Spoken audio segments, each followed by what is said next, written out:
ನಮಸ್ತೆ ಸ್ನೇಹಿತರೆ, ನಿಮ್ಮೆಲ್ಲರ ಹಿತೈಷಿ ಆಧ್ಯಾತ್ಮಿಕ ಚಿಂತಕ ಶಿಕ್ಷಕ ಚಿತ್ತ ಚೇತನ. ಸ್ನೇಹಿತರೆ, ನೀವು ಕೇಳಿದಂತಹ ಪ್ರಶ್ನೆ, ಗುರುಗಳೇ ಉದ್ಧಾರದ ಬಗ್ಗೆ ಹೆಚ್ಚಾಗಿ ವಿಡಿಯೋಗಳು ಮಾಡಿ ಜೀವನದಲ್ಲಿ ಅಂದರೆ ವ್ಯಾಪಾರ ವ್ಯವಹಾರ ಹಣಕಾಸು ಅಭಿವೃದ್ಧಿ ಸಮೃದ್ಧಿ ಇದ್ರ ಬಗ್ಗೆನೇ ಹೆಚ್ಚಾಗಿ ಮಾತಾಡಿ ಅಂತ. ಸ್ನೇಹಿತರೆ, ನೀವು ಕೇಳಿರೋ ಪ್ರಶ್ನೆಗಳಿಗೆ ನಾನು ಆಲ್ರೆಡಿ ಉತ್ತರಗಳನ್ನು ಕೊಡ್ತಾ ಇದ್ದೀನಿ. ಮೊದಲು ಜೀವನನ ಅರ್ಥ ಮಾಡಿಕೊಂಡ್ರೆ ನಿಮಗೆ ಅಭಿವೃದ್ಧಿ ಸಮೃದ್ಧಿ ಖಚಿತವಾಗಿ ಬಂದೇ ಬರ್ತದೆ. ಯಾವಾಗ ಇದು ನಿಮಗೆ ಅರ್ಥವಾಗೋದಿಲ್ವೋ ಆಗ ಅಭಿವೃದ್ಧಿ ಸಮೃದ್ಧಿ ಬಹಳ ಬಹಳ ಕಷ್ಟ. ಆದರೂ ಕೂಡ ನೀವು ಕೇಳಿದಂತಹ ಪ್ರಶ್ನೆ, ಮನುಷ್ಯ ಯಾಕೆ ಉದ್ಧಾರ ಆಗಲ್ಲ, ಮನುಷ್ಯ ಯಾಕೆ ಅಭಿವೃದ್ಧಿ ಸಮೃದ್ಧಿಗೊಳ್ಳಲ್ಲ ಅಂದರೆ, ಪ್ರತಿಯೊಬ್ಬರು ಮಾಡೋ ದೊಡ್ಡ ಮಿಸ್ಟೇಕ್ ಏನು ಅಂತಂದರೆ, ದಿನದಲ್ಲಿ 24 ಗಂಟೆ 8 3 24 8 ಗಂಟೆ ನಿದ್ದೆ, ನಿಮ್ಮ ನಿತ್ಯ ಕರ್ಮಗಳು ಮುಗಿದೋಗ್ಬಿಡ್ತವೆ. ಇನ್ನು 16 ಗಂಟೆಯಲ್ಲಿ 8 ಗಂಟೆ ಕೆಲಸ ಮಾಡ್ತಾನೆ, ಇನ್ನು 8 ಗಂಟೆ ವ್ಯರ್ಥ ಮಾಡ್ತಾನೆ. ಆ ವ್ಯರ್ಥ ಮಾಡೋದು ಏನೋ ಟೈಮ್ ಪಾಸ್ ಮಾಡಿಕೊಂಡು, ಯೂಟ್ಯೂಬ್ ನೋಡಿಕೊಂಡು, ಫೇಸ್ಬುಕ್ ನೋಡಿಕೊಂಡು, ಇನ್ಸ್ಟಾಗ್ರಾಮ್ ರೀಲ್ಸ್ ನೋಡಿಕೊಂಡು, ಅಥವಾ ಸುಮ್ಮನೆ ನಿದ್ದೆ ಮಾಡಿ ಅವ್ರಿವ್ರ ಹತ್ರ ಮಾತಾಡಿಕೊಂಡು ಇನ್ನೊಬ್ಬರ ವಿಚಾರ ತಿಳ್ಕೊಂಡು ಈ ರೀತಿ ಸಮಯವನ್ನು ವ್ಯರ್ಥ ಮಾಡ್ತಾನೆ. ಆದ್ದರಿಂದ ಮನುಷ್ಯ ಉದ್ಧಾರ ಆಗಲ್ಲ. ಪ್ರತಿಯೊಬ್ಬ ಮನುಷ್ಯ ಯಾರಾದರೂ ಯಶಸ್ಸು ಕೀರ್ತಿ ಅಭಿವೃದ್ಧಿ ಸಮೃದ್ಧಿ ಗಳಿಸ್ಬೇಕು ಅಂದರೆ ದಿನಕ್ಕೆ 18 ಗಂಟೆ ಕೆಲಸ ಮಾಡೋದು ಕಲಿಬೇಕು. ಯಾವ ವ್ಯಕ್ತಿ 16ರಿಂದ 18 ಗಂಟೆ ಕೆಲಸ ಮಾಡ್ತಾನೋ ಡೆಫಿನೆಟ್ಲಿ ಅವನು ಉದ್ಧಾರ ಆಗೇ ಆಗ್ತಾನೆ. ಅವನ ಭವಿಷ್ಯದಲ್ಲಿ ಅವನು ಎಲ್ಲಿ ಇರಬೇಕು, ಯಾವ ಸ್ಥಾನಮಾನ ಗಳಿಸ್ಬೇಕು, ಇವತ್ತಿಂದನಿಂದನೇ ಆ ಕೆಲಸಗಳನ್ನು ಮಾಡ್ಕೊಂಡು ಹೋಗ್ತಾ ಇರ್ತಾನೆ. ಯಾರು ಈ ರೀತಿ ಎಲ್ಲ ಮಾಡ್ತಾರೋ ಅವ್ರು ಬೆಳೆದೇ ಬೆಳೀತಾರೆ. ಆದರೂ ನೀವು ಕೇಳಿರುವಂತಹ ಪ್ರಶ್ನೆಗೆ ಉತ್ತರ ಏನು ಅಂದರೆ, ದಯಮಾಡಿ ನೀವು ಮಾಡುವಂತಹ ಪ್ರತಿಯೊಂದು ಕೆಲಸಗಳನ್ನು ಲೀಸ್ಟ್ ಮಾಡಿ.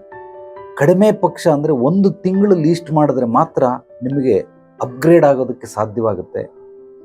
ನೀವು ಅದನ್ನು ನೋಡೋದಕ್ಕೆ ಅನಾಲಿಟಿಕ್ಸ್ ಅಂತಾರೆ, ಅಂದರೆ ಮನನ ಮಾಡೋದು, ಅದು ಎಲ್ಲಿ ಸೋರ್ತಾ ಇದೆ, ಎಲ್ಲಿ ಹೆಚ್ಚಾಗಿ ಹೋಗ್ತಾ ಇದೆ ಅಂತ.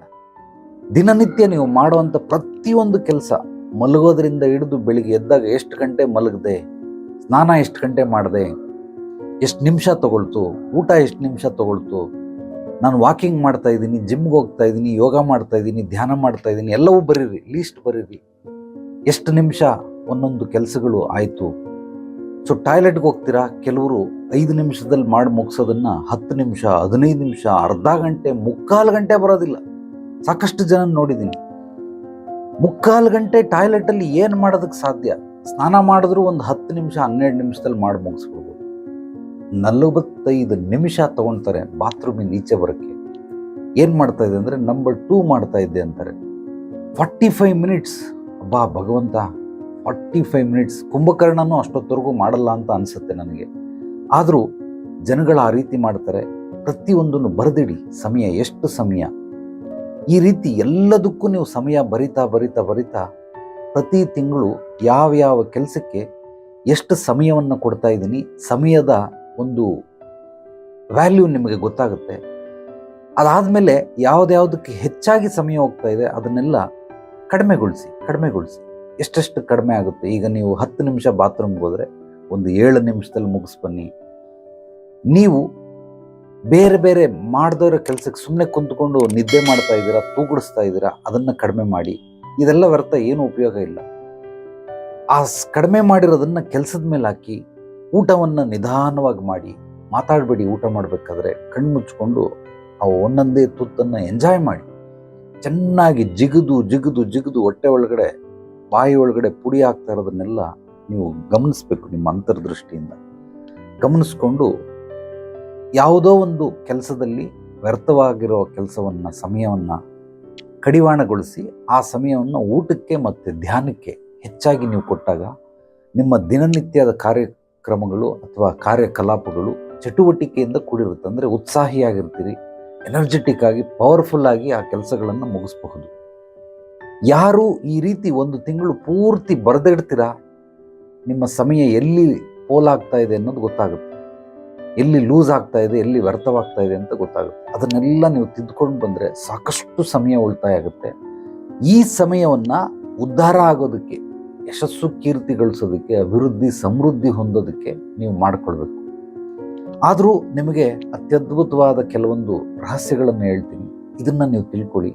ಪ್ರತಿಯೊಂದು ಕೆಲಸಕ್ಕೂ ಮಿನಿಮಮ್, ಮೀಡಿಯಮ್, ಮ್ಯಾಕ್ಸಿಮಮ್ ಟೈಮ್ನ ಫಿಕ್ಸ್ ಮಾಡಿ ಇಷ್ಟರಲ್ಲೇ ಮುಗಿದೋಗ್ಬಿಡ್ಬೇಕು.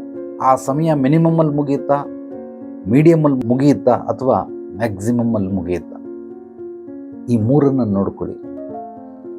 ಮ್ಯಾಕ್ಸಿಮಮ್ ಏನಾದರೂ ಒಂದು ಕೆಲಸ ಸಮಯ ತಗೊಳ್ತಾ ಇದೆ ಅಂದರೆ ಅದು ದಿ ಬೆಸ್ಟ್ ಆಗಿರಬೇಕು, ಮಾಸ್ಟರ್ ಪೀಸ್ ಆಗಿರಬೇಕು. ಅಕಸ್ಮಾತ್ ಮಾಸ್ಟರ್ ಪೀಸ್ ಎಲ್ಲ ನಾರ್ಮಲ್ವಾಗಿ ನಡೀತಾ ಇದೆ ದಿನನಿತ್ಯಕ್ಕೆ, ಅದಕ್ಕೆ ಮ್ಯಾಕ್ಸಿಮಮ್ ಕೊಡೋ ಕೆಲಸ ಅವಶ್ಯಕತೆ ಇಲ್ಲ. ಮ್ಯಾಕ್ಸಿಮಮ್ ಸಮಯವನ್ನು ವಿನಿಯೋಗಿಸಬೇಡಿ. ಮಿನಿಮಮ್, ಮೀಡಿಯಮ್ ಇದನ್ನು ಉಪಯೋಗಿಸ್ತಾ ಬಂದರೆ ಒಂದು ತಿಂಗಳಲ್ಲಿ ನಿಮ್ಮ ಸಮಯದ ಅವಧಿ ಎಷ್ಟು ಉಳಿತಾಯ ಆಗುತ್ತೆ, ಎಷ್ಟು ಲೂಪೋಲ್ ಆಗಿದೆ, ಇದನ್ನು ನಾನು ಎಲ್ಲಿ ಸದ್ವಿನಿಯೋಗಪಡಿಸಬಹುದು, ಇದೆಲ್ಲವೂ ಕೂಡ ನಿಮಗೆ ತಿಳಿಯುತ್ತೆ. ನಿಮಗೆ ಅರ್ಥ ಆಗಲಿಲ್ಲ ಅಂತಂದರೆ ನೇರವಾಗಿ ಬಂದು ಭೇಟಿ ಮಾಡಿ. ನಾನು ನಿಮ್ಮೆಲ್ಲ ಸಮಸ್ಯೆಗಳಿಗೆ ಪರಿಹಾರ ಕೊಡೋದ್ರ ಜೊತೆಗೆ ನಿಮ್ಮ ಅಭಿವೃದ್ಧಿ ಸಮೃದ್ಧಿಯ ಮುಂದಿನ ಬದುಕಿನ ನಿಮ್ಮ ಗುರಿ ಏನಿದೆ ಅದನ್ನು ತಿಳ್ಕೊಂಡು ಅದಕ್ಕೂ ಹಂತ ಹಂತವಾಗಿ ಮಾರ್ಗದರ್ಶನವನ್ನು ಕೂಡ ನೀಡ್ತೇನೆ. ಈ ವಿಡಿಯೋ ನಿಮಗೆ ಇಷ್ಟ ಆದರೆ ನಿಮ್ಮೆಲ್ಲ ಸ್ನೇಹಿತರಿಗೆ, ಆತ್ಮೀಯರಿಗೆ ತಪ್ಪದೇ ಮರೆಯದೆ ಶೇರ್ ಮಾಡಿ. ಜ್ಞಾನ ಹಂಚೋದ್ರಿಂದ ಬೆಳೆಯುತ್ತೆ. ನಮ್ಮ ಚಾನಲನ್ನು ಮೊದಲನೇ ಸಾರಿ ಭೇಟಿಯಾಗಿದ್ದರೆ ತಪ್ಪದೇ ಮರೆಯದೆ ಸಬ್ಸ್ಕ್ರೈಬ್ ಮಾಡಿ, ಲೈಕ್ ಮಾಡಿ, ಕಾಮೆಂಟ್ ಮಾಡಿ. ನಿಮ್ಮ ಅನಿಸಿಕೆ ಅಭಿಪ್ರಾಯಗಳನ್ನು ನನ್ನ ವಾಟ್ಸಪ್ ನಂಬರ್ಗೆ ವಾಯ್ಸ್ ಮೆಸೇಜ್ ಕೂಡ ಕಳಿಸಬಹುದು.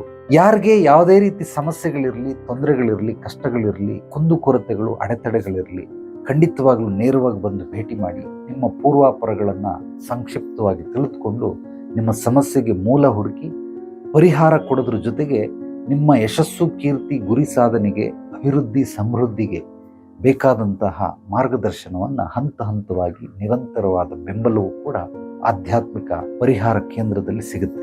ಎಲ್ರಿಗೂ ಒಳ್ಳೆಯದಾಗಲಿ. ನಾಳೆ ಮತ್ತೆ ಭೇಟಿಯಾಗೋಣ ಮತ್ತಷ್ಟು ಸತ್ವಭರಿತ ವಿಚಾರಗಳೊಂದಿಗೆ. ಎಲ್ಲರೊಳಗಡಗಿರುವ ಭಗವಂತನಿಗೆ ನನ್ನ ಭಕ್ತಿಪೂರ್ವ ಪ್ರಣಾಮಗಳು. ಸರ್ವೇ ಜನೋ ಸುಖಿನೋ ಭವಂತು. ಶುಭರಾತ್ರಿ.